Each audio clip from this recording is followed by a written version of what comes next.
Hello दोस्तों, कैसे हैं आप लोग। तो कल हम लोग रेस जेस्टा तक देख लिए थे, सेक्शन 6 तक देख लिए थे। रेस जेस्टा तक देख लिए थे।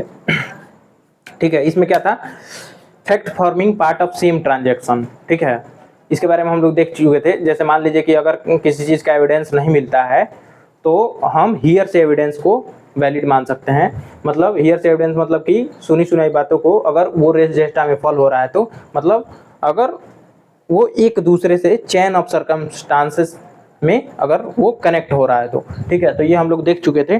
जैसे मान लीजिए कि इसमें एक हम लोग क्वेश्चन, इसमें एक केस देखे थे, रतन वर्सेस क्वीन। इसमें क्या होता है इस केस में कि एक वोमेन का मर्डर होता है। उस मर्डर से पहले वो पुलिस को कॉल लगाती है, ठीक है, कि सेव में। ठीक है, तो वो जब कॉल लगाती है तो जैसे पुलिस को कॉल लगाती है तो जो ऑपरेटर होता है बीच में, जो पुलिस को कनेक्ट करता है, जैसे हेडक्वार्टर के पास हम लोग फोन करते हैं, वो पुलिस से कनेक्ट करते हैं लोग, तो उसी प्रकार वो फोन करती है। तो वो कनेक्ट करने से पहले ही उसका कॉल इंड हो जाता है, और कॉल इंड होने से पहले वो अपना एड्रेस बताई होती है ऑपरेटर को। जैसे ऑपरेटर ट्रांसफर करने जाता है पुलिस को कॉल, वैसे कॉल उसका इंड हो जाता है। विदिन 5 मिनट्स पुलिस वहाँ पहुँचती है तो उसकी डेड बॉडी पाई जाती है। तो वो और उसका हस्बैंड पाया जाता है वहाँ पे। ठीक है, रंगे हाथों। तो मतलब वो कहता है कि नहीं, ये एक क्या था, एक्सीडेंट था, ये मैंने नहीं किया। तो ये बताइए, अगर कोई एक्सीडेंट से किसी का डेथ होना होता है तो उस व्यक्ति को कैसे पता चलेगा, जैसे उस वुमेन को कैसे पता था कि एक्सीडेंट से मेरा मौत होने वाला है। इसका मतलब है कि वो झूठ बोल रहा है। तो इसमें यही क्या बोलते हैं, fact forming part of same transaction. मतलब ये कोर्ट मानी कि वो रेस जेस्टा में फॉल हो रहा है। ठीक है, तो चलिए अब हम लोग सेक्शन 7 देखते हैं। सेक्शन 7 क्या है,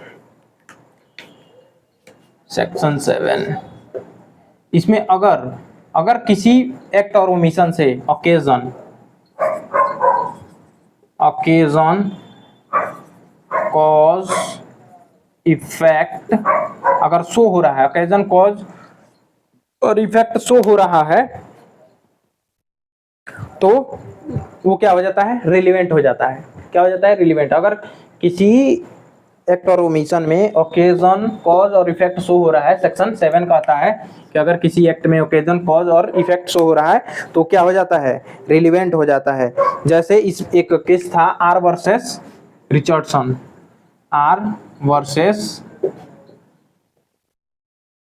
रिचर्डसन। इस केस में क्या हुआ था कि एक लड़की घर में अकेली होती है, वो एक लड़की कॉटेज में अकेली होती है और रिचर्डसन क्या करता है, उसका डेथ कर देता है। तो उसको क्या मिला, ओकेजन मिला। ठीक है, उसको ओकेजन मिला, वो ओकेजन को किस में बदल दिया, अपॉर्चुनिटी में, उसका डेथ कर दिया। इसमें एक्चुअली केस में ये था कि जो लेडी थी वो प्रेग्नेंट थी। ठीक है, रिचर्डसन से प्रेग्नेंट थी। रिचर्डसन चाहता था कि उस पर किसी भी मतलब कोई भी बात ना आए कि इसी ने प्रेग्नेंट किया है, उससे पहले वो उसको मार देता है। ठीक है, तो देखिए वो जब अकेली रहती है तो उसको मार देता है, तो वो ओकेजन है, अकेली है तो वो ओकेजन है। जैसे मान लीजिए कि हम बैंक से पैसे निकाले, कोई बैंक से पैसे निकाल के जा रहा है, मैंने देख लिया और वो अकेले जा रहा है निकाल के, मैंने ओकेजन को अपॉर्चुनिटी में बदल दिया, लूट लिया। ठीक है, तो यही है। अब कॉज क्या है, कॉज मतलब कि कारण, कोई तो कारण होगा। जैसे मान लीजिए अभी हम आर वर्सेस रिचर्डसन में क्या हुआ कि वो वोमेन घर में अकेली होती है, उसका मर्डर हो जाता है, तो उसका कोई कारण होगा। देखिए वो अकेली होती है, वो ओकेजन है, लेकिन मर्डर क्यों हुआ वो उसका कारण है। क्या कारण है, कोई तो कारण होगा। तो कारण ये था कि वो प्रेग्नेंट थी और रिचर्डसन चाहता नहीं था कि लोगों को पता चले कि उसने प्रेग्नेंट किया है, या वो कोर्ट से बचने के चलते, ठीक है, वो उसका क्या कर देता है, मर्डर कर देता है। ठीक है, तो वो उसका कारण था। इफेक्ट क्या है, तो देखिए वो एक विशेष प्रकार का शूज पहन के आया था मर्डर करने। ठीक है, और वो शूज का, वो जिधर से आया था उसका क्या बोलते हैं, साइन, मतलब जो भी जैसे होता है ना शूज पहन के कहीं जाते हैं चाहे कोई भी, तो नया अगर शूज होता है तो उसमें मोटी होता है, उसका खांचा उग जाता है उस टाइप से। चलिए हम एक केस को पढ़ के एक बार एक्सप्लेन कर देते हैं। देखिए, R versus Richardson. Where a young girl was killed in her cottage, the prints of footsteps showed that they were those of person who must have worn shoes, the shoes of which had been newly mended and which had iron knobs or nails in them। ठीक है, this is one of the effect of the fact in issue। ठीक है, देखिए, तो वो जो shoes पहन के गया था रिचर्डसन मर्डर करने, उस शूज का जो है छाप आ गया था, मतलब चलते हैं ना जमीन पे तो आ जाता है उसका निशान, तो आ गया था। तो वो क्या है, इफेक्ट शो कर रहा है।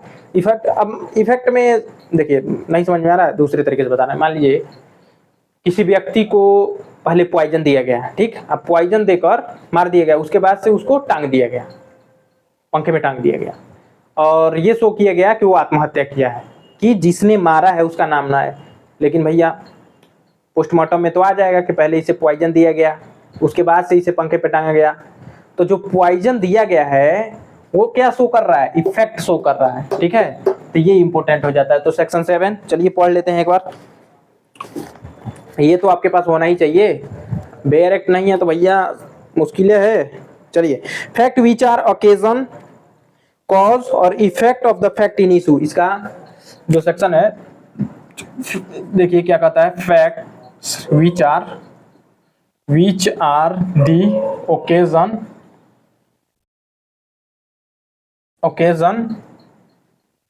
कॉज और इफेक्ट ऑफ द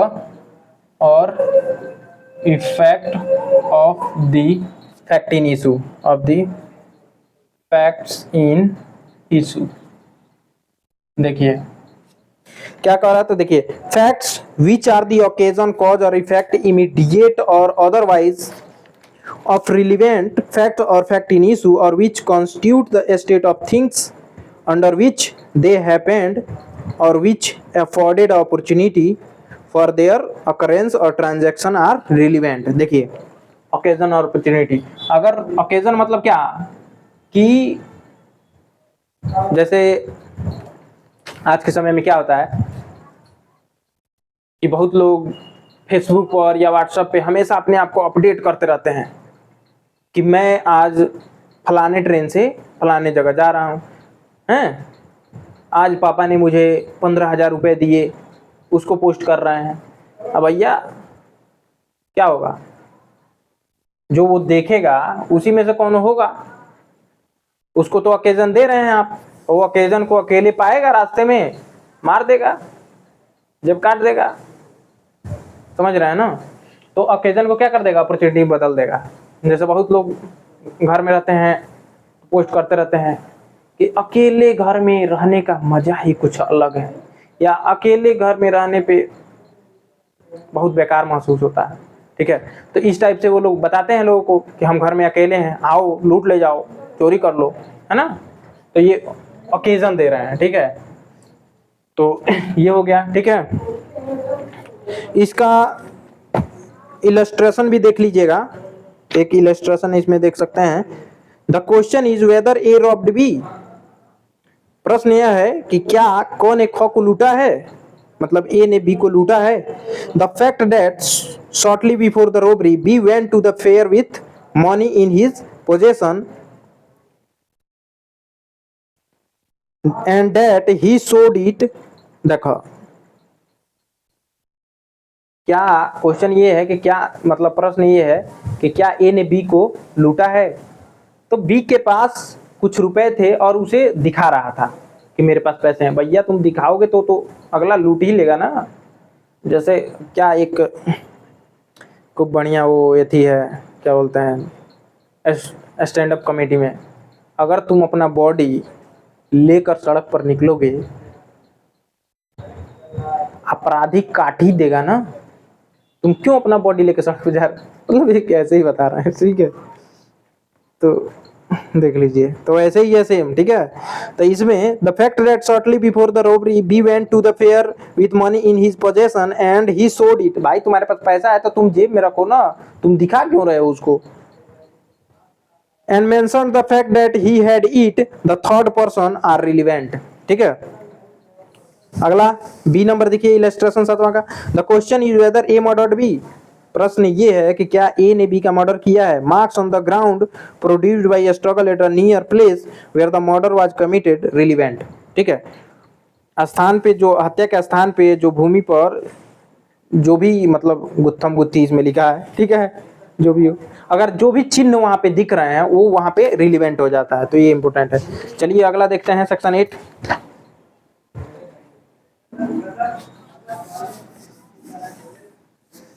सेक्शन 8 क्या है, तो देखिए मोटिव क्या है। मोटिव, प्रिपरेशन एंड प्रीवियस और सब्सिक्वेंट कंडक्ट, ये भी इंपॉर्टेंट हो जाता है। मोटिव, प्रिपरेशन एंड प्रीवियस और सब्सिक्वेंट कंडक्ट।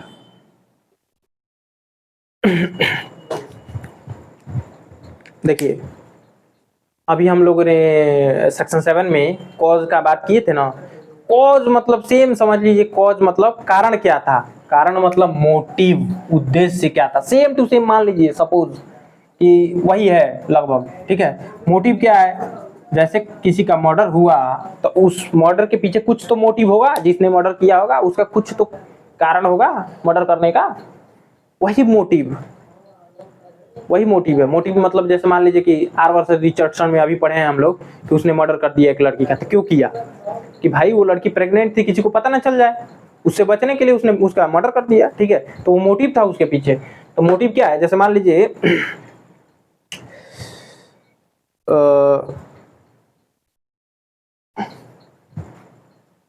कहीं क्राइम होता है, कुछ भी होता है, किसी का मर्डर होता है, पुलिस जाती है तो पूछती है ना कि आपका किसी से झगड़ा उगड़ा तो नहीं था, किससे लड़ाई उड़ाई तो नहीं हुई थी, किससे दुश्मनी थी क्या, इस टाइप से पूछती है। तो इससे क्या पता चलेगा, वो बताएगा हाँ फलानवा से 2-4 दिन पहले झगड़ा हुआ था, हैं, तो झगड़ा हुआ था, जैसे मान लीजिए झगड़ा हुआ था, तो हो सकता है कुछ झगड़ा का बदला लेने के लिए उसने इसका हत्या कर दिया हो, मर्डर कर दिया हो, ठीक है। तो ये इंपॉर्टेंट हो जाता है, ठीक है। तो इससे मोटिव, लेकिन एक बात है इसमें कि मोटिव क्या अपने आप में कन्विक्शन का कारण बन सकता है क्या, नहीं। मोटिव तब तक ये कन्विक्शन का कारण नहीं बन सकता है, मतलब तब तक मोटिव से किसी को कन्विक्शन नहीं हो सकता है जब तक वो कंडक्ट हो ना गया हो, जब तक वो एक्ट हो ना गया हो, सॉरी, जैसे वो क्राइम जब तक हो नहीं गया। जैसे मान लीजिए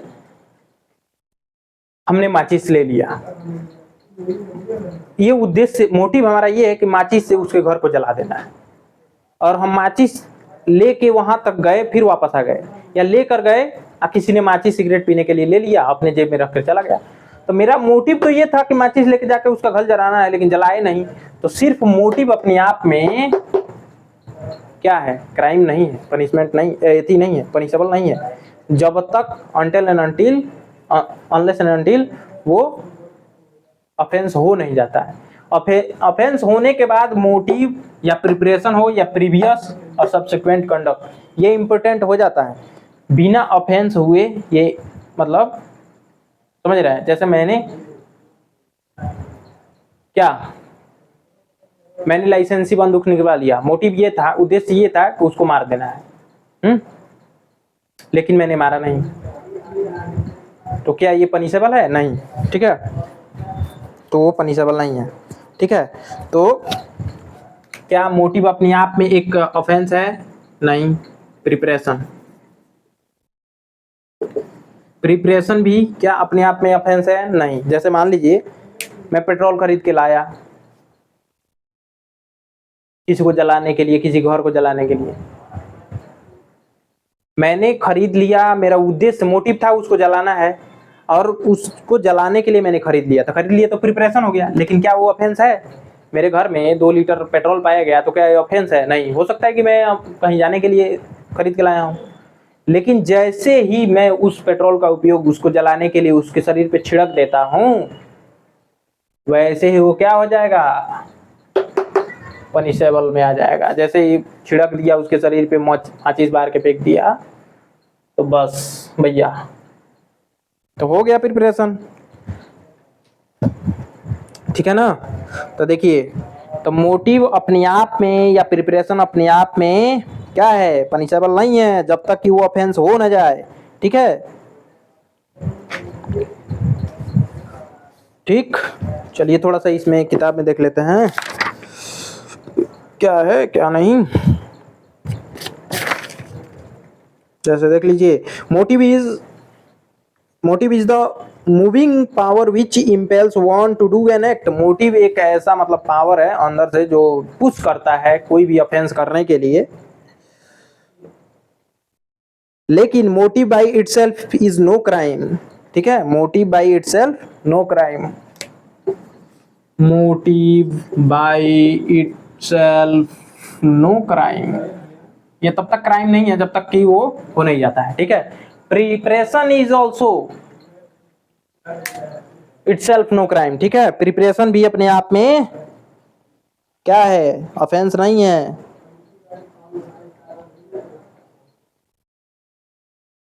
अब देखिए, एक और है इसमें,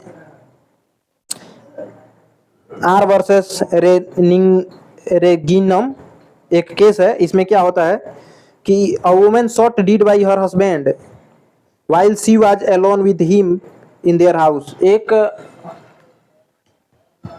देखिए ध्यान से, बहुत इंपॉर्टेंट है। Women was shot dead by her husband while she was alone with him in their home, and where a woman was drowned while she was swimming with her husband, she being a good swimmer and water being shallow, and in each case the husband resorted to the defense of accident। देखिए, एक husband होता है, वो अपने पत्नी का sorry क्या कर देता है? मर्डर कर देता है। कैसे? पानी में डुबाकर, और वो कहता है कि ये एक्सीडेंट है। ठीक है? डिफेंस लेता है कि वो एक्सीडेंट हुआ है, जबकि उसकी पत्नी गुड स्विमर होती है। ठीक है?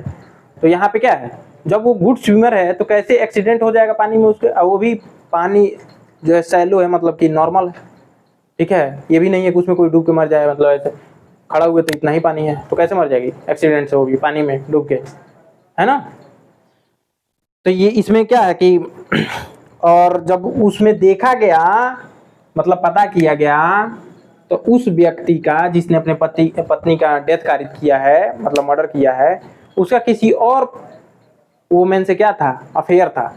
तो अफेयर था तो उससे मोटिव पता चल रहा है कि उसको मार के उसके साथ रंगरलिया मनाएगा ससुरा। समझ में आ रहा है ना? तो इसीलिए तो एक केस याद रखिएगा, क्या इसका भी नाम वही है, क्या?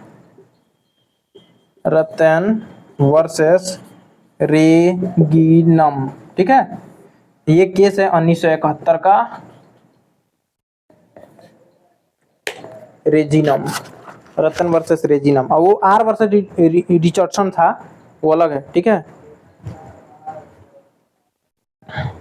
और रतन वर्सेस क्वीन वो अलग है, वो भी केस अलग है। ठीक है? सब केस अलग अलग है, देख लीजिएगा। तो देखिए, तो क्या बताए? Motive by itself is no crime. ठीक? और प्रिपरेशन भी अपने आप में क्या है? क्राइम नहीं है, ये भी देख लीजिएगा। प्रिपरेशन से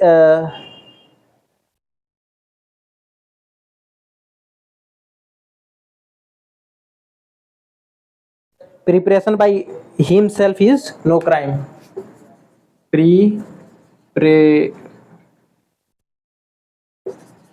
preparation by himself is no crime. Preparation तब तक क्राइम नहीं है जब तक वो हो नहीं जाता है, लेकिन कुछ चीजों को, जैसे प्रिपरेशन अगर आप गवर्नमेंट ऑफ इंडिया और गवर्नमेंट ऑफ स्टेट के खिलाफ कर रहे हैं तो क्या हो जाएगा, तब नापे जाएंगे बढ़िया से, ठीक है ना। तो गवर्नमेंट के खिलाफ प्रिपरेशन अगर करेंगे, गवर्नमेंट से लड़ाई करने के लिए कोई भी, ठीक है ना, तब उसमें प्रिपरेशन क्या हो जाता है, इम्पोर्टेंट हो जाता है। Conduct,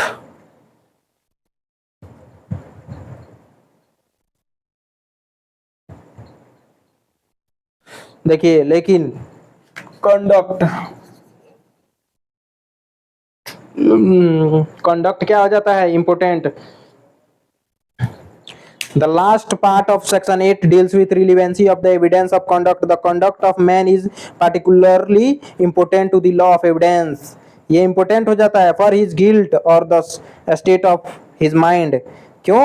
Guilty minds begets guilty conduct.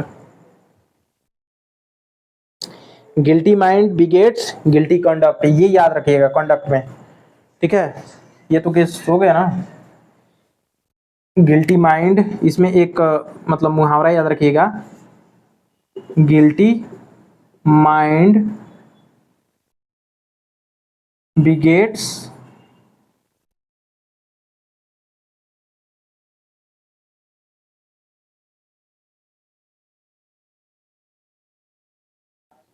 Guilty conduct. Guilty mind begets guilty conduct. पापी मन कुकर्म को जन्म देता है, याद रखिएगा, पापी मन कुकर्म को जन्म देता है। गिल्टी माइंड बिगेट्स, सही है ना इंग्लिश वा, guilty mind begets guilty conduct, सही है, बिगेट्स में बस ई रहेगा, ठीक है। Guilty mind begets guilty conduct, पापी मन कुकर्म को जन्म देता है। तो ये क्या है, कंडक्ट अपने आप में ऑफेंस है, कंडक्ट क्या है, ऑफेंस है, ठीक है। जैसे मान लीजिए कंडक्ट मतलब कि जैसे प्रिपरेशन अपने आप में ऑफेंस नहीं है, मोटिव अपने आप में ऑफेंस नहीं है, लेकिन कंडक्ट है। कैसे है, जैसे अरे मतलब जो भी हो, अभी इसमें देख लेते हैं इलस्ट्रेशन दिया है कि नहीं कंडक्ट पे।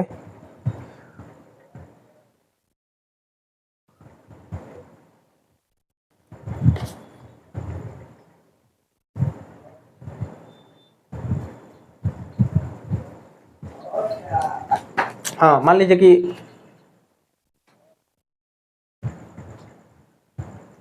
जैसे मुझे किसी को मारना है, ठीक है, और मैं बंदूक लेके एक दो बार उस पर फायर कर चुका हूँ, फिर जा रहा हूँ बंदूक लेके, तो इससे मेरा कंडक्ट पता चल रहा है कि लेके जा रहा हूँ, एक दो बार पहले फायर किया था लेकिन वो मरा नहीं था, अब जा रहा हूँ, तो इससे मेरा कंडक्ट पता चल रहा है कि अब जाके मार ही दूंगा, ठीक है ना, तो वो ऑफेंस हो जाएगा, ठीक है, तो ऑफेंस में आ जाएगा।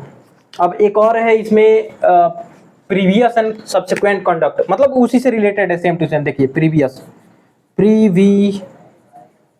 एंड सब्सिक्वेंट कंडक्ट, मतलब अगर हमने कोई ऑफेंस किया है तो उसके पीछे देखा जाएगा क्या हमने पहले भी ऐसा कोई ऑफेंस किया है, वो इंपॉर्टेंट हो जाता है, ठीक है, वो इंपॉर्टेंट हो जाता है। क्या मैंने पहले भी उस पे, जैसे मान लीजिए एक व्यक्ति है, कोई क एक व्यक्ति है, मतलब क मतलब ये मान लीजिएगा, चलिए ए ही लिख देते हैं, ए एक व्यक्ति है जो बी पर क्या करता है, फायरिंग करता है, ठीक है, फायरिंग करता है। तो क्या पहले भी ये देखा जाएगा, पहले भी ये इस पे फायरिंग कर चुका है, तो हाँ पहले भी फायरिंग कर चुका है, तो वो इंपॉर्टेंट हो जाता है।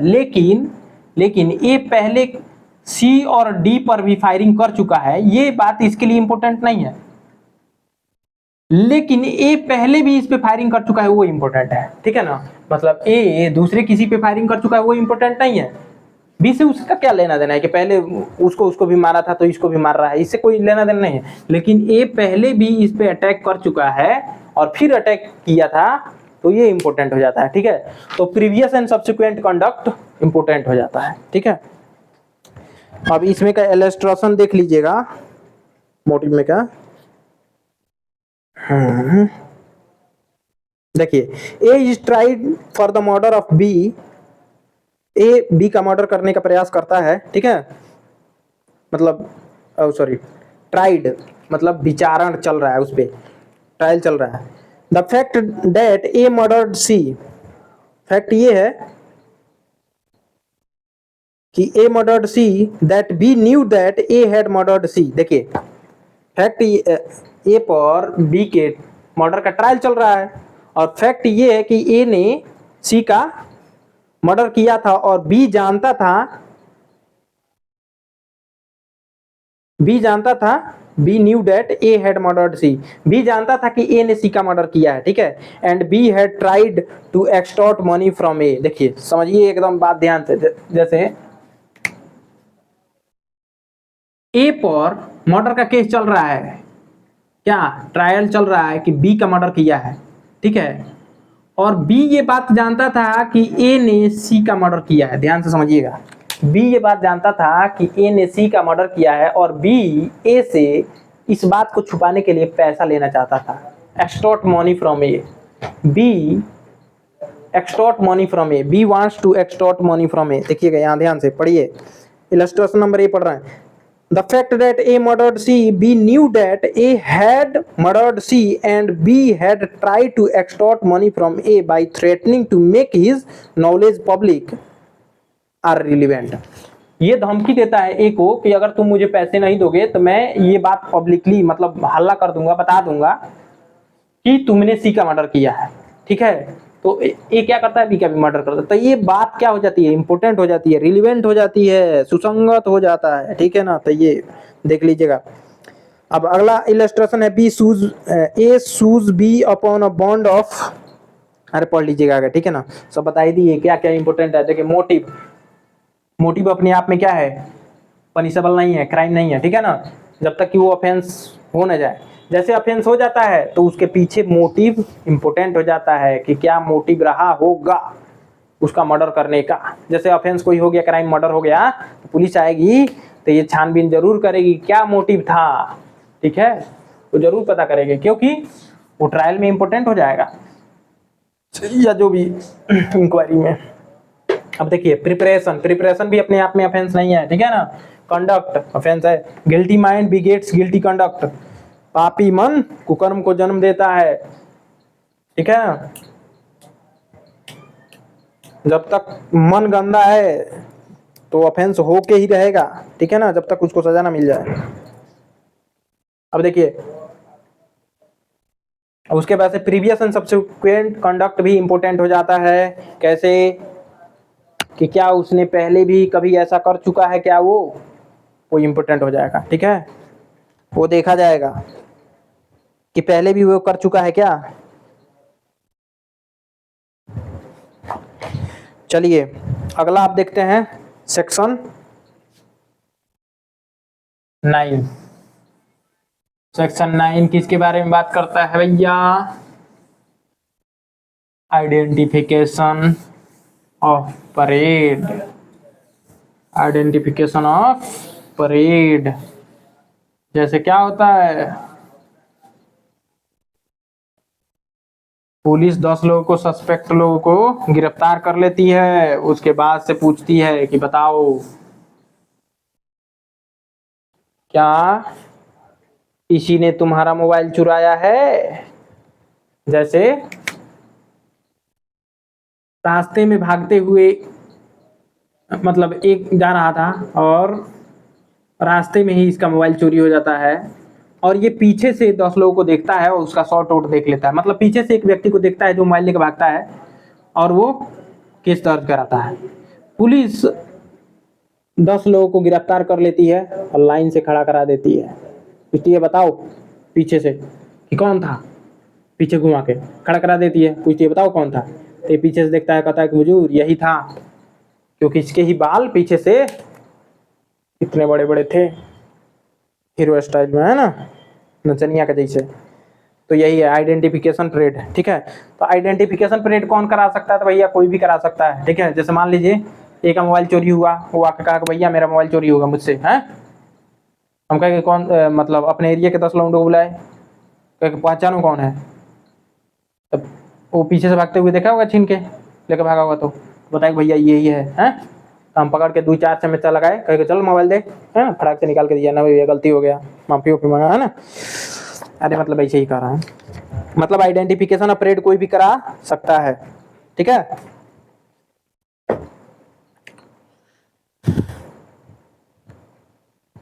ये किसमें कहा गया था, Ram Kishan versus state of Punjab में कहा गया था कि आइडेंटिफिकेशन ऑफ परेड कोई भी करा सकता है। चलिए देख लेते हैं थोड़ा 9वां, सॉरी 9 नंबर क्या है, आइडेंटिफिकेशन ऑफ परेड लिख लीजिएगा, आइडेंटिफिकेशन परेड। चलिए 9 नंबर, लेकिन इसका नाम कुछ और है सेक्शन 9 का, क्या है, fact necessary to explain, facts necessary to explain or introduce relevant facts।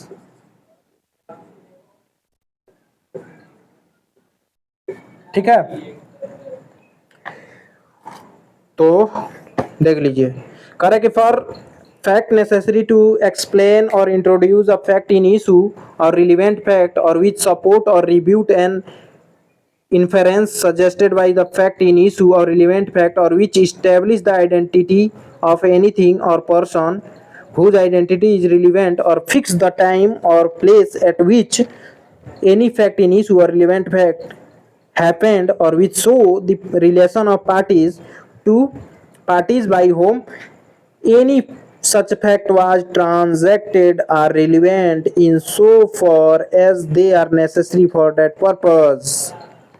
देखिए इसमें क्या क्या फैक्ट कौन कौन सा रिलेवेंट हो जाएगा, विच एक्सप्लेन कौन कौन सा इंपोर्टेंट हो जाएगा, देखिए फैक्ट्स विच आर रिलीवेंट या इंपोर्टेंट, क्या रिलीवेंट, विच आर रिलीवेंट, कौन कौन रिलीवेंट हो जाएगा भैया,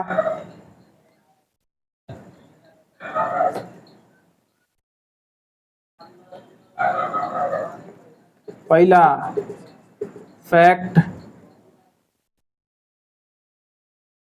नेसेसरी टू एक्सप्लेन और introduce, fact necessary to explain और इंट्रोड्यूस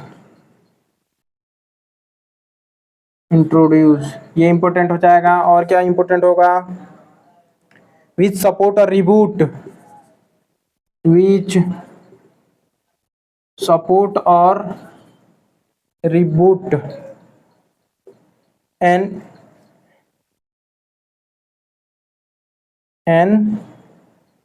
इन्फेरेंस सजेस्टेड,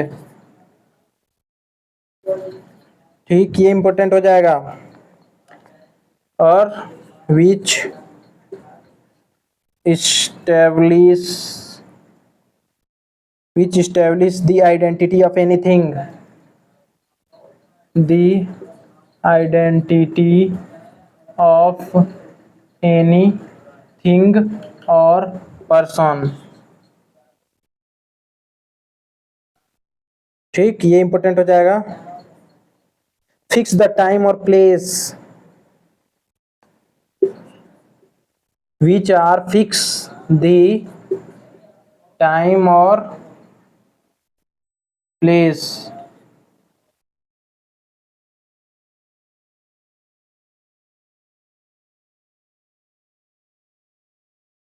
और show the relation of parties,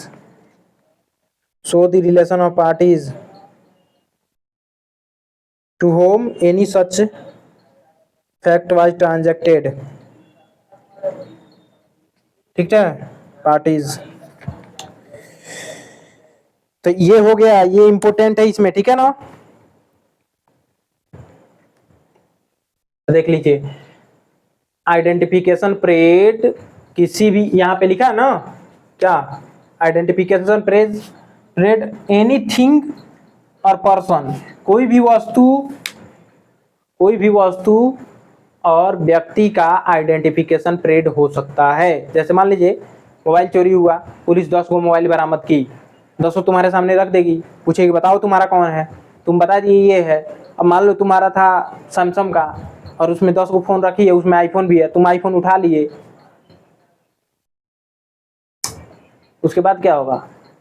Samsung था, आईफोन उठा लिए, अब कहेगी लॉक खोलो, बताओ इसमें क्या क्या है, तुम्हारा फोटो है कि नहीं है उसमें, मान लो कि जो भी हो। और जैसे पता चला वहीं पे ले बस तो का शुरू, समझ रहा है ना? तो मैंने ऐसे ही बोल रहे हैं यार कि मतलब आइडेंटिफिकेशन परेड कोई वस्तु और पर्सन दोनों का हो सकता है। कौन करा सकता है? तो कोई भी करा सकता है। किस में कहा गया था? तो केस का नाम है Ram Kishan versus state of Punjab. Case है Ram Kishan versus state of Punjab में ये कहा गया था कि आइडेंटिफिकेशन परेड कोई भी करा सकता है। कितना टाइम हो गया? ज़्यादा हो गया क्या? तो रहने देते हैं, ज़्यादा हो गया तो। अरे आधे घंटा हुआ था। चलिए, तो आइडेंटिफिकेशन परेड 9 नंबर हो गया। इसमें थोड़ा सा वो इलस्ट्रेशन पढ़ लीजिएगा।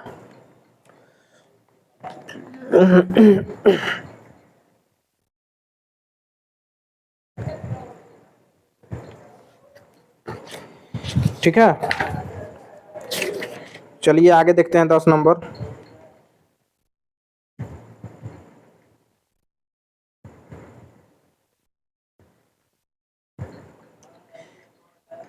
दस नंबर कोई खास उतना इंपॉर्टेंट है नहीं, लेकिन पढ़ लेते हैं। थिंग्स सेड और डन बाई कंस्पायरेटर और in reference to common design. ठीक है, ये कंस्पायरेसी के बारे में बात करता है, प्रिंसिपल ऑफ एजेंसी के बारे में। ठीक है, where there is reasonable ground to believe that two or more persons have conspired together to commit an offense or actionable wrong, anything said or done written by any one of such person in reference to their common intention after the time when such intention was first entertained by one of them is a relevant fact as against each of the person believed to be so conspiring, as well for the purpose of proving the existence of conspiracy as for the purpose of showing that any such person was party to it। देखिए, जैसे कुछ लोग मिल के कोई काम करने के लिए क्या करते हैं, मतलब कोई एक्ट करने के लिए कोई भी रॉन्ग, एनीथिंग सैड और रिटर्न, मतलब कोई भी जो गलत काम करने के लिए वो एक दूसरे का मत बनाते हैं और उसमें कोई एक जाकर वह कार्य कर देता है, तो ये माना जाएगा कि सब में उस कंस्पाइरेसी का हाथ है, मतलब सब लोगों ने वो मिलकर किया है। देखिए यहाँ पे कर रहा है first entertain by any one of them is relevant fact as against the each of the person believe to be so conspiring. मतलब अगर उसमें से एक भी व्यक्ति जाकर अगर वो एक्ट कर देता है तो ये माना जाएगा कि ईच ऑफ देम इज क्या चीज कंस्पायरिंग। ठीक है ना, सब कोई कंस्पायर किया है। ठीक है ना, मतलब सब कोई क्या किया है? षड्यंत्र किया है। जैसे कुछ लोग मिलकर षड्यंत्र करते हैं, लिखित तौर पे या बोलकर या कुछ भी, किसी भी प्रकार से कोई एक्ट या ओमिशन करने के लिए, कोई भी ऑफेंस करने के लिए, और उसमें से कोई भी एक जाकर वो कार्य या ऑफेंस कर देता है उस कंस्पायरेसी से, तो माना जाएगा कि सबने मिलकर वो कंस्पायरेसी मतलब षड्यंत्र की है। यही है उसमें। ठीक है, ज़्यादा कुछ नहीं है। उसके बाद से सेक्शन 11 क्या है? Section 11 is most important, plea of alibi. Section 11 देख लीजिएगा, plea of alibi most important है।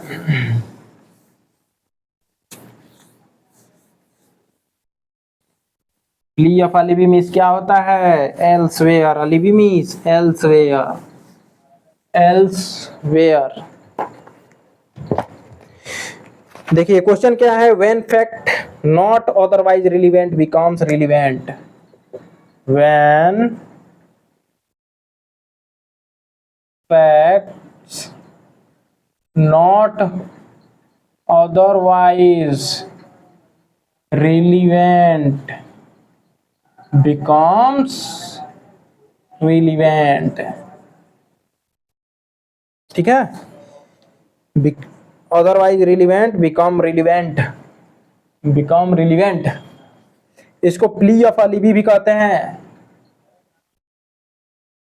चलिए यहां लिख देते हैं, known as plea of alibi. Plea of alibi, alibi means elsewhere, elsewhere मतलब जैसे मान लीजिए इसमें एक इलस्ट्रेशन है, वही पढ़ लेते हैं, समझ में आ जाएगा, क्या दिक्कत है।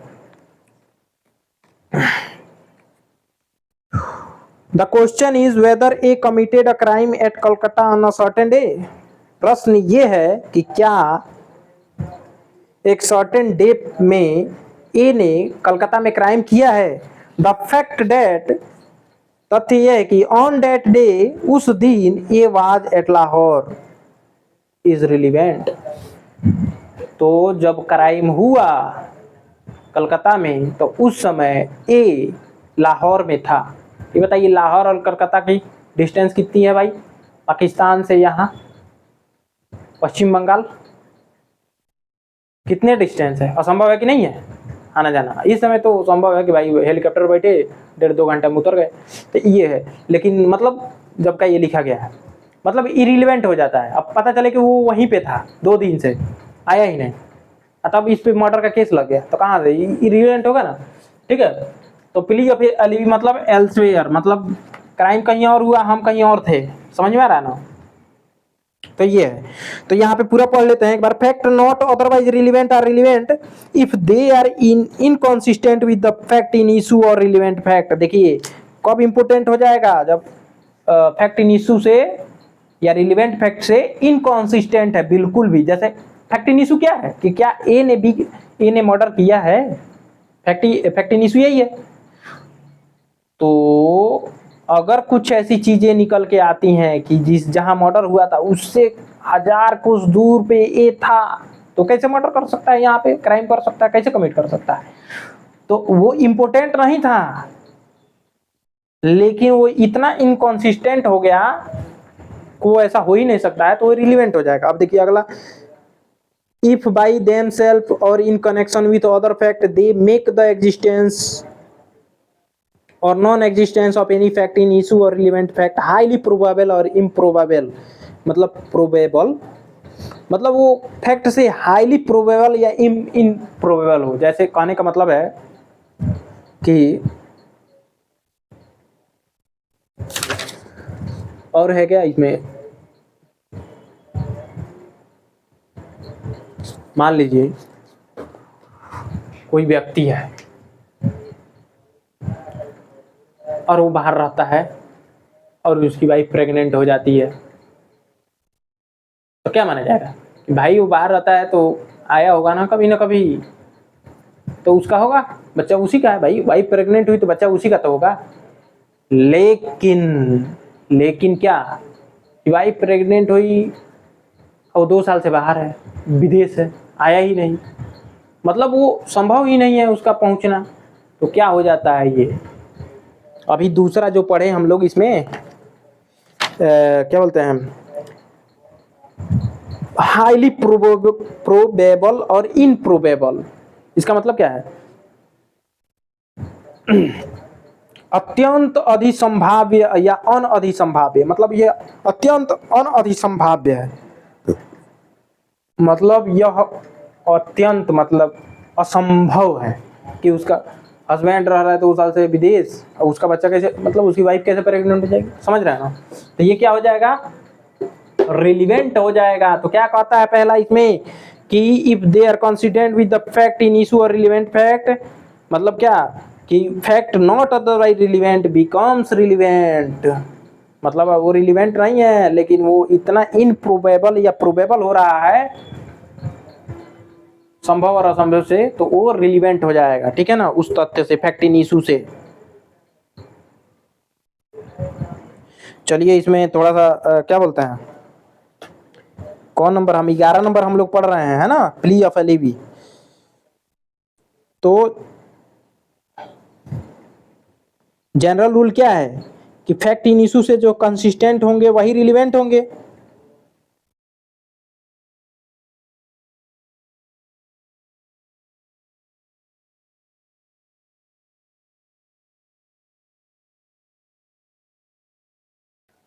जैसे कहने का मतलब है, जनरल रूल ये है कि जो फैक्ट इन इशू से रिलेटेड होगा वही इंपॉर्टेंट होगा, लेकिन इसमें क्या है कि when fact is not otherwise relevant becomes relevant, कब वो रिलीवेंट हो जाएगा, कब रिलीवेंट हो जाएगा, तो उसी में वो पहला कह रहा था कि they are inconsistent with the fact in issue और relevant fact, fact in issue से वो क्या हो, इनकॉन्सिस्टेंट हो, असंगत हो, ठीक है। तो इस प्रकार से इसी में क्या बोलते हैं, सेक्शन 112 लेजिटिमेसी ऑफ चाइल्ड, ठीक है ना, सेक्शन 112 इसमें आ जाएगा बी में, मतलब इसमें ए और बी है ना, तब बी में जो बोला गया है कि एकदम असंभव हो सकता है, तो इसमें सेक्शन 112 लेजिटिमेसी ऑफ चाइल्ड का केस आ जाएगा, ठीक है ना, लेजिटिमेसी का ऑफ चाइल्ड का केस आ जाएगा कि हस्बैंड 2 साल से बाहर रह रहा है, उसकी वाइफ प्रेग्नेंट हो गई, तो आप मतलब देखिए जनरल रूल क्या है कि अगर आप लेजिटिमेसी ऑफ चाइल्ड का अगर केस लाते हैं तो कोर्ट तो ऐसे खारिज कर देगी, लेकिन आप जैसे प्रमाणित करेंगे कि नहीं हुजूर, जब ये मतलब समझ रहे हैं ना, छोड़िए ये सब हटाइए, आप समझ ही रहे होंगे, सब समझ में आता है आपको, ठीक है ना, बहुत समझदार आप लोग। तो प्ली ऑफ अलेवी क्या है, प्ली ऑफ अलेवी एक डिफेंस है जो अपोजिट पार्टी लेती है, क्या है, plea of alibi, plea of alibi is a defence,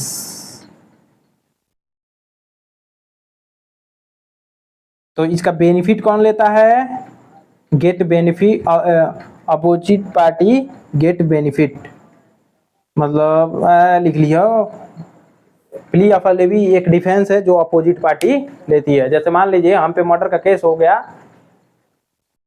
और हम कह दिए भाई जहाँ मर्डर हुआ था हम वहाँ थे ही नहीं, हम तो लाइब्रेरी में पढ़ रहे थे, सीसीटीवी कैमरा देखा गया, हम वहाँ पढ़ते हुए मिल गए, तो भाई ये इम्प्रोबेबल हो सकता है ना, मतलब पूरा असंभव है, भाई हम वहाँ भी पढ़ रहे हैं, यहाँ मर्डर कैसे कर देंगे दादा, बिहार में जाके, अभी उत्तर प्रदेश में हम लखनऊ में बैठे हैं, कोई मर्डर का केस, हाफ मर्डर का केस डाल दे हमको बिहार में, है, मान लीजिए हमारे पटदार लोगों से चाहे किसी से झगड़ा हुआ हमारे घर वालों से और मेरा भी नाम डाल दे, चाहे मान लीजिए कि ऑफेंडर हम ही को बना दे, मेन में हमारा ही नाम डाल दे फंसाने के लिए, तो भाई हम इसी से सिद्ध कर देंगे प्ली ऑफ अलेवी से, है ना। ओके धन्यवाद, कल पढ़ेंगे हम लोग 12, 13, 14, ठीक है ना, 12 में क्या है, अमाउंट ऑफ डैमेजेस के बारे में, ठीक है ना, कल पढ़ेंगे। ओके धन्यवाद।